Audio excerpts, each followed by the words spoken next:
We're learning more about just who she was. Natalie Tyndall continues our team coverage with how Wicker got started in aerial acrobatics. Jane Wicker started her wing walking career after answering a newspaper ad 23 years ago. According to her bio, she's from Virginia and was one of the only female wing walkers in the country to use no safety line or parachute during her performances. Our own Dan Edwards had the chance to speak with Wicker just yesterday about her performance. How long has it taken you to get to this point where you feel comfortable dangling from the wing of a plane and then going upside down with it when you're right side up? Well, I actually did that hang down my second time in the air wing walking. So I spent a month on the ground training, and I went up. My first wing walk was my first air show, and so I went up there and I did it. And the second time I went up, I did that hang down, and it's one of those things I thought was going to be really hard, but for me, it wasn't as bad as I thought.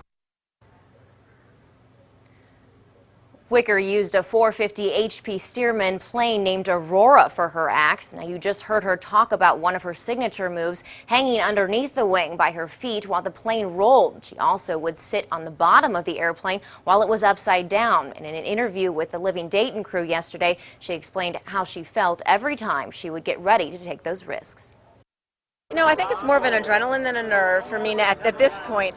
I get concerned when certain things are thrown at me that I'm not ready for, like with the weather is not what I'm ready for, if it's bumpy, if there's a chance it might rain.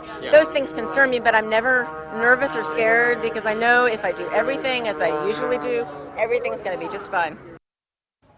Now, during Dan Edwards' interview with the team, he also talked to the pilot who died today in the crash. He told Dan it was always tricky to fly the plane when Jane was on the wings, but they had several safety precautions in place that helped counterbalance it. Dan tells us when he heard the news there had been a crash today, he had a sinking feeling it was Jane's plane.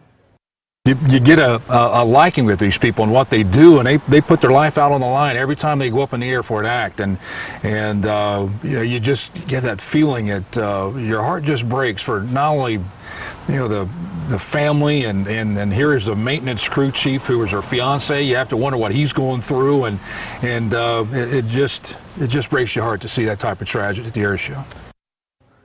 Now, Jane was planning to get married on the wings of her plane during an air show event in the next year. According to her Facebook page, she has 2 sons. Natalie Tyndall, 2 News, working for you.